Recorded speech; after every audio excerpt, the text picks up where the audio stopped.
Hello friends, this doctor नज़र this side. तो अब हम लोग जी प्रोटीन कपल्ड रिसेप्टर्स जो हैं उनके कुछ टाइप्स देख लेते हैं।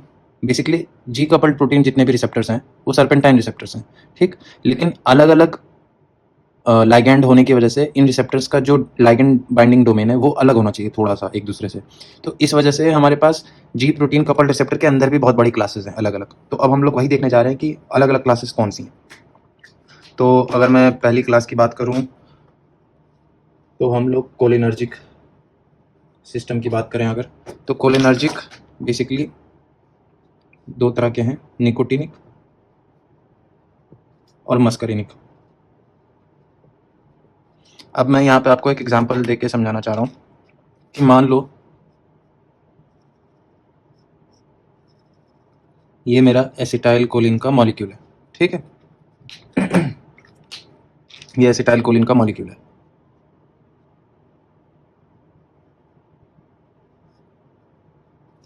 इसका ये एक रिसेप्टर है मान लो, ठीक।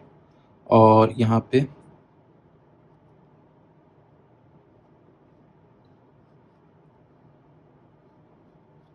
ये एक आयनिक चैनल है, ठीक है। तो ये सेल मेम्ब्रेन है हमारी। तो इस तरह से कुछ है। तो अगर एसिटाइल कोलिन को सर्पेंटाइन रिसेप्टर पे काम करना है तो वो अपने इस ट्रायंगुलर डोमेन के साथ जुड़ जाएगा, इसके साथ, इस रिसेप्टर के साथ, ठीक है। लेकिन अगर एसिटाइल कोलिन को ऐसे आयनिक चैनल पे काम करना है तो वो अपने सर्कुलर डोमेन के साथ जुड़ जाएगा, ठीक। तो दोनों ही बेसिकली सरफेस रिसेप्टर्स हैं, लेकिन दोनों अलग अलग तरह से काम कर रहे हैं, अलग अलग रिसेप्टर्स पे काम कर रहे हैं। तो ये लाइगेंड ऑपरेटेड आयनिक चैनल है और ये हमारा सर्पेंटाइन रिसेप्टर है, ठीक।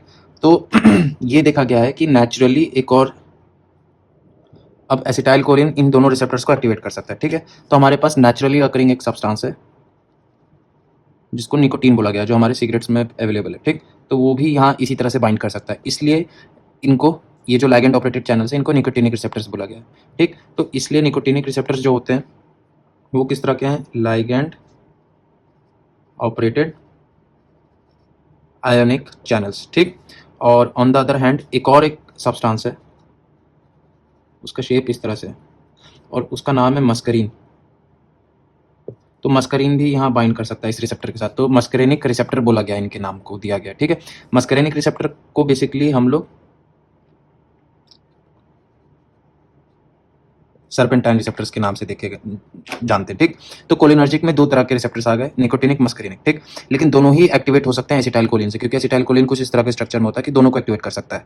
लेकिन नेचुरली अकरिंग सब्सटेंसेस जो है जैसे मस्करिन या निकोटीन, ये इंडिविजुअल रिसेप्टर्स को ही एक्टिवेट कर सकते हैं, इसलिए इन रिसेप्टर्स का अलग अलग नाम कर दिया, निकोटिनिक रिसेप्टर्स और मस्करिनिक रिसेप्टर्स, ठीक। एक तो ये चीज़ हमने देख ली।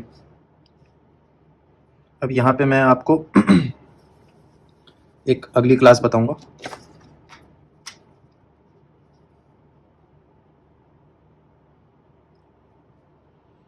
एड्रिनर्जिक सिस्टम, ठीक। तो एड्रिनर्जिक सिस्टम तो हम सब जानते हैं, बड़ी क्लास है। तो ये अल्फा 1 एड्रिनर्जिक रिसेप्टर है, इसमें अल्फा 2 एड्रिनर्जिक रिसेप्टर्स हैं, ठीक। उसी तरह से बीटा 1 एड्रिनर्जिक है, बीटा 2 एड्रिनर्जिक है और मॉडिफाइड बीटा 1 जिसको बीटा 3 बोलते हैं, ठीक। तो इस तरह से हमारे पास एड्रिनर्जिक सिस्टम के ये क्लासेस हो गए। तो लेकिन इनके अंदर जो ये सारे ही सर्पेंटाइन रिसेप्टर्स हैं, मतलब क्योंकि जी प्रोटीन कपल्ड है। लेकिन हमें ये देखना पड़ेगा कि कौन सा रिसेप्टर किस जी प्रोटीन के साथ कपल्ड है। जैसे अल्फा 1 एड्रिनर्जिक रिसेप्टर की बात करूँ तो जी क्यू के साथ कपल्ड है, अल्फा 2 की बात करूँ तो जी इनहिबिटरी के साथ कपल्ड है, और ये सारे जो बीटा वाले हैं ये स्टिमुलेटरी के साथ कपल्ड है, ठीक। तो हमें ये मालूम है कि जो जी क्यू का पाथवे होता है वो हमने पढ़ रखा है, IP3 बनेगा, डाइएसाइल ग्लिसरॉल बनेगा, ठीक है। तो बेसिकली क्या होगा कि कैल्शियम का लेवल बढ़ेगा इंट्रासेलुलरली, ठीक। और उसके बाद स्कैम के एक्टिवेट हो जाएगा, ठीक। और DAG जो है वो फॉस्फोकाइनेस C को एक्टिवेट करेगा। तो ये इसका पाथवे है। उसी तरह से तो जी इनहिबिटरी की अगर मैं बात करूँ तो जो अल्फा इनहिबिटरी यूनिट होगा वो क्या करेगा, साइक्लिक AMP कम बनाएगा, एडिनिलाइल साइक्लेस को कम स्टिमुलेट करेगा। तो क्या होगा कि इसके साथ साथ एक तो ये किया इसने, एडिनिलाइल साइक्लेस की एक्टिविटी को कम करेगा तो साइक्लिक AMP भी कम बनेगा। और जो बीटा और गामा सब यूनिट होंगे तो बीटा और गामा का जो सब यूनिट होगा वो क्या करेंगे, पोटेशियम इफ्लक्स करेंगे, और पोटेशियम इफ्लक्स की वजह से सेल और हाइपरपोलराइज हो जाएगी, मतलब स्टिमुलेट करना मुश्किल हो जाएगा। बाकी बचे हमारे बीटा रिसेप्टर्स। तो बीटा रिसेप्टर्स का तो हमें पता ही है, ये सारे साइक्लिक एएमपी बढ़ाएंगे, साइक्लिक एएमपी बढ़ेगा और एक्टिविटीज़ हो जाएंगी सारी जो जो हमने पढ़ी है अभी तक। ठीक है, तो यहाँ पे अब हम लोग थोड़े से एग्जांपल्स के साथ कुछ देख लेते हैं कि हमारे पास जैसे ये इनके एंटागनिस्ट हमारे पास प्रेजेंट है, ठीक, इस क्लास की। तो एंटागनिस्ट के नाम पर, एंटागनिस्ट मतलब इन रिसेप्टर्स को ब्लॉक करने के लिए हमारे पास कुछ ड्रग्स हैं। तो एट्रोपिन हो गया, ठीक, स्कोपोलामीन हो गया,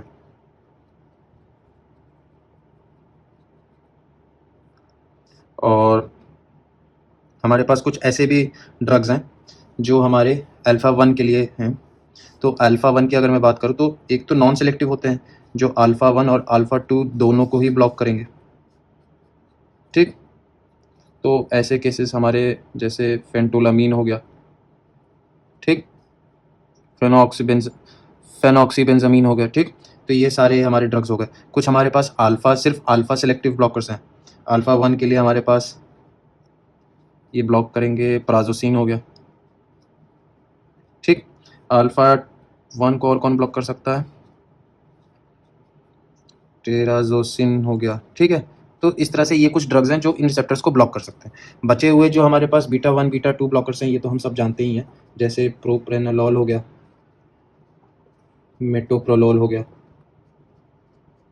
ठीक, एस्मोलोल शॉर्टेस्ट एक्टिंग, ठीक, टीमोलोल, ठीक, और हमारे पास और भी हैं एसी, ठीक, एसीब्यूटेलॉल, ठीक। तो ये कुछ हमारे पास यहाँ पे ड्रग्स हैं, ये ब्लॉकर्स हैं, ठीक है। एंटागनिस्ट का मतलब ब्लॉक करना। इसका ये मतलब हुआ कि ये जो मैंने एंटागनिस्ट वाले ड्रग्स यहाँ पे आपको एग्जांपल्स के तौर पे समझाए हैं, तो ये जो ड्रग्स हैं ये इन रिसेप्टर्स को ब्लॉक कर देंगे, ठीक। ब्लॉक इन द सेंस कि एक बार ये ब्लॉक हो गए तो ये फिर स्टिमुलेट नहीं करने के लिए अवेलेबल होंगे। तो जब ये स्टिमुलेट करने के लिए अवेलेबल नहीं होंगे तो इनके जो नॉर्मल फंक्शंस है वो डिक्रीज हो जाएंगे। तो ये ड्रग्स इन रिसेप्टर्स के फंक्शन के ऑपोजिट काम करते हैं, ठीक। तो हमने कोलिनर्जिक देख लिया, एटिनर्जिक देख लिया, ठीक है। अब हम लोग कुछ डोपामिनर्जिक भी देख लेते हैं रिसेप्टर्स। अब हम लोग डोपामिनर्जिक की बात कर लेते हैं। तो इनमें हमें बहुत तरह के होते हैं रिसेप्टर्स, लेकिन हमें दो जानने हैं बेसिकली, D1 और D2 की बात करें तो D1 जो रिसेप्टर होगा वो बेसिकली हमारे पास जी स्टिमुलेटर के साथ कपल्ड होगा, और जो D2 होगा वो जी इनहिबिटर के साथ कपल्ड होगा। तो जाहिर बात है इनके मैकेनिज्म्स भी हमें मालूम है, साइक्लिक एएमपी बढ़ जाएगा इस केस में, और इसमें साइक्लिक एएमपी घट जाएगा, ठीक है। तो हमने यहाँ पे डोपामिनर्जिक रिसेप्टर्स भी देख लिए, ठीक। फिर हमारे पास कुछ ऐसे भी रिसेप्टर्स हैं जिनको प्यूरिनर्जिक बोलते हैं।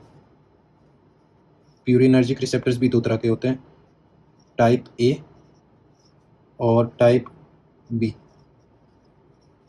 ठीक। बेसिकली ये होते हैं सेंसिटिव टुवर्ड्स डिफरेंट मॉलिक्यूल्स। तो जो टाइप ए होता है वो एडिनोसिन के टुवर्ड्स सेंसिटिव होता है, और ये होता है एटीपी के अगेंस्ट सेंसिटिव। तो बेसिकली क्या होता है कि अगर मान लो मेरे पास यहाँ पे न्यूरॉन्स हैं, बहुत सारे न्यूरॉन्स हैं, ठीक, और ये वाला न्यूरॉन जो है मान लो मेटाबॉलिकली बहुत हाई रेट पे काम कर रहा है, ठीक है, इसका सेलुलर मेटाबॉलिज्म बहुत हाई है। तो अगल बगल के जो न्यूरॉन्स हैं इनको ये पता लग जाएगा कि ये सेल बहुत तेज़ी से मेटाबॉलिज्म इसका बहुत तेज़ चल रहा है। ऐसा क्यों? क्योंकि यहाँ से इसके अंदर से क्या सिक्रीट होके बाहर आएगा? एडिनोसिन। और एडिनोसिन फिर इन अपने नेबरिंग सेल्स को बता देगा कि इस सेल का मेटाबॉलिज्म हाई चल रहा है। तो इस तरह से ये यहाँ पे रिसेप्टर्स जो होंगे इनको प्यूरिनर्जिक टाइप ए बोला गया है, ठीक। उसी तरह से टाइप बी भी काम करता है, उसी तरह से एटीपी बाहर निकलेगा तो बताएगा, ठीक है। तो उसके लिए टाइप बी रिसेप्टर्स, प्यूरिनर्जिक रिसेप्टर्स होंगे। अब आगे देखते हैं, हमारे पास एक और क्लास है रिसेप्टर्स की सर्पेंटाइन के ग्रुप में, और इनको बोला गया है गाबा रिसेप्टर्स, गामा एमिनोब्यूटारिक एसिड, ठीक है। गामा एमिनोब्यूटारिक एसिड के रिसेप्टर्स होते हैं। लेकिन अब बेसिकली क्या होता है कि अगर ये मान लो न्यूरॉन है, ठीक है, यहाँ पे मेरे पास न्यूरॉन है, और ये न्यूरॉन आगे जाके अगले दो न्यूरॉन्स के साथ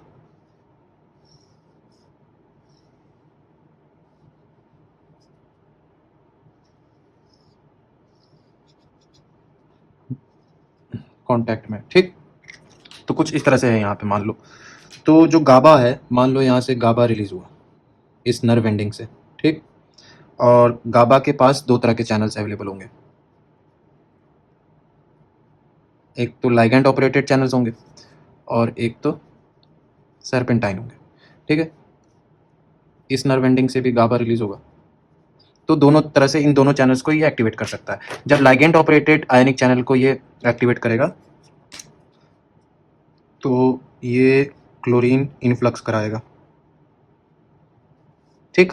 और क्लोरीन इनफ्लक्स कराएगा तो ये सेल हाइपरपोलराइज हो जाएगी। इसका मतलब ये सेल को स्टिमुलेट करना मुश्किल हो जाएगा, ये सेल का रेस्टिंग मेम्ब्रेन पोटेंशियल और नेगेटिव हो जाएगा।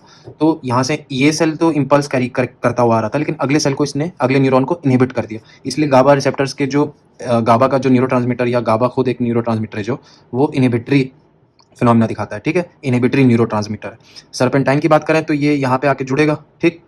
तो ये काम करेगा हमारा जी इनहिबिटरी के थ्रू, जी इनहिबिटरी के थ्रू काम करेगा तो बाहर क्या आएगा सेल से,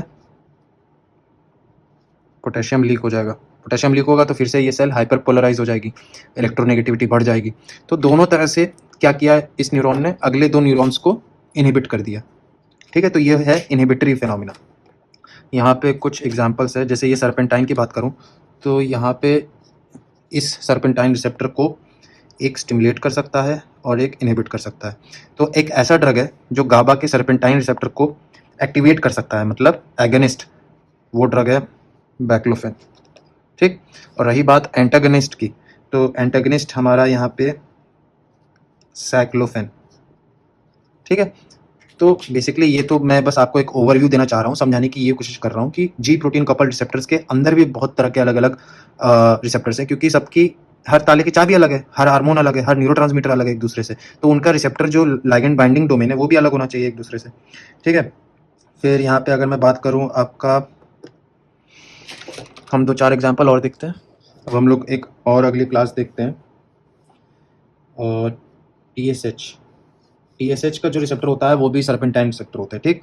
तो ये हमारा थायराइड ग्लैंड है, थायराइड ग्लैंड में हमारे पास फॉलिकल्स होते हैं, ठीक। तो मान लो ये फॉलिकुलर सेल्स हैं यहाँ पे,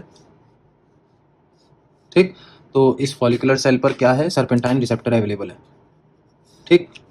और क्या बाइंड करेगा आके, TSH। लेकिन प्रॉब्लम ये होती है कि कभी कभी क्या होता है ना, कि ये जो सर्पेंटाइन रिसेप्टर जो फॉलिकुलर सेल पर है ये म्यूटेट हो जाता है, म्यूटेंट निकल के आता है, मतलब कुछ जेनेटिक म्यूटेशन की वजह से ये खराब हो जाता है। और अंदर हमें मालूम है ये जी स्टिमुलेटरी के साथ कपल्ड है, तो क्या होगा अगर ये म्यूटेंट है रिसेप्टर, तो हमारे पास यहाँ पे थायराइड एडिनोमा के चांसेस बढ़ जाएंगे, ठीक। उसी तरह से एक और क्लास है यहाँ पे, मैं आपको दिखाता हूँ, LH ल्यूटनाइजिंग हार्मोन की अगर बात करें तो इसका भी जो रिसेप्टर है वो भी सर्पेंटाइन रिसेप्टर है। तो अगर ये रिसेप्टर खराब हो गया तो ये क्या करा सकता है, प्रेकॉक्शियस प्यूबर्टी। प्रिकॉशियस प्यूबर्टी मतलब टाइम से पहले प्यूबर्टी आ जाना, ठीक। और एक और है ACTH की अगर मैं बात करूं तो ACTH का भी जो रिसेप्टर है वो भी सर्पेंटाइन रिसेप्टर है। अगर ये भी म्यूटेंट है या ख़राब हो गया है तो ये कराता है फेमिलियल ग्लूकोकॉर्टिकॉइड डिफिशियंसी, ठीक। रही बात, एक मॉलिक्यूल होता है जिसको रोडोप्सिन बोलते हैं, तो रोडोप्सिन के लिए भी रिसेप्टर्स अवेलेबल हैं, ठीक। उसके भी सर्पेंटाइन रिसेप्टर्स हैं। अगर ये रिसेप्टर फिर से ख़राब हो जाएगा तो ये इट लीड्स टू रेटिनाइटिस पिगमेंटोजा, ठीक है। तो ये तो कुछ तो ऐसे कंडीशंस मैंने बताए जो इस सर्पेंटाइन रिसेप्टर से रिलेटेड है, म्यूटेट हो सकती है, ख़राब हो सकते हैं, ठीक है। तो एक और दो तीन क्लास है, इंपॉर्टेंट क्लास है, मैं वो आपको आप दिखाता हूँ। एक हार्मोन होता है, बेसिकली एक क्लास है हार्मोन्स की जो जी प्रोटीन कपल्ड रिसेप्टर पे काम करती है, इनको बोलते हैं न्यूरोपेप्टाइड्स, ठीक। न्यूरोपेप्टाइड्स के अंदर एक ऐसा हार्मोन आता है जिसका नाम है ADH या vasopressin, anti diuretic hormone, secreted by posterior pituitary, ठीक। तो क्या है कि इसके अंदर भी दो तरह के रिसेप्टर्स हैं, V1 और V2, ठीक। V1 जो है वो वैस्कुलर सिस्टम के लिए है, मतलब अगर एक्टिवेट हुआ तो क्या होगा, वेसोकंस्ट्रिक्शन। और V2 जो है ये कलेक्टिंग टिब्यूल्स के लिए, ठीक। अब अगर इसमें डाउट आ रहा है आपको तो ये जो कलेक्टिंग टिब्यूल वर्ड है ना, आप इसको ऐसे याद रखो तो आप भूलोगे नहीं। नेफ्रॉन्स पे है ये रिसेप्टर, ठीक है। तो इसमें क्या होता है कि अगर मान लो ये रिसेप्टर जो हमारा V2 रिसेप्टर है ये ख़राब हो गया, ठीक। और ये अगर ख़राब हो गया, म्यूटेंट हो गया, तो ये कराता है एक्स लिंक्ड डायबिटीज़ इंसिपिडस, ठीक। डायबिटीज़ इंसिपिडस हमने देखा है ना, दो तरह का होता है, नेफ्रोजेनिक होता है और सेंट्रल नर्वस सिस्टम का भी होता है, ठीक। तो ये नेफ्रोजेनिक हमारा जो है डायबिटीज़ इंसिपिडस है। और यहाँ पे अगर मैं इनकी बात करूँ तो वैस्कुलर सिस्टम वाला जो होता है ये आयनिक लाइगेंड ऑपरेटेड चैनल्स के थ्रू काम करता है, ठीक। V1 रिसेप्टर जो होता है, और V2 रिसेप्टर जो होता है वो बेसिकली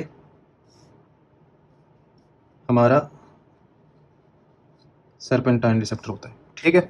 तो हमने ADH की भी कहानी देख ली, और हमारे पास और भी बहुत सारे ऐसे मॉलिक्यूल्स हैं जिनको न्यूरोपेप्टाइड्स बोला गया है, जैसे एंजियोटेंसिन 2 हो गया, ठीक।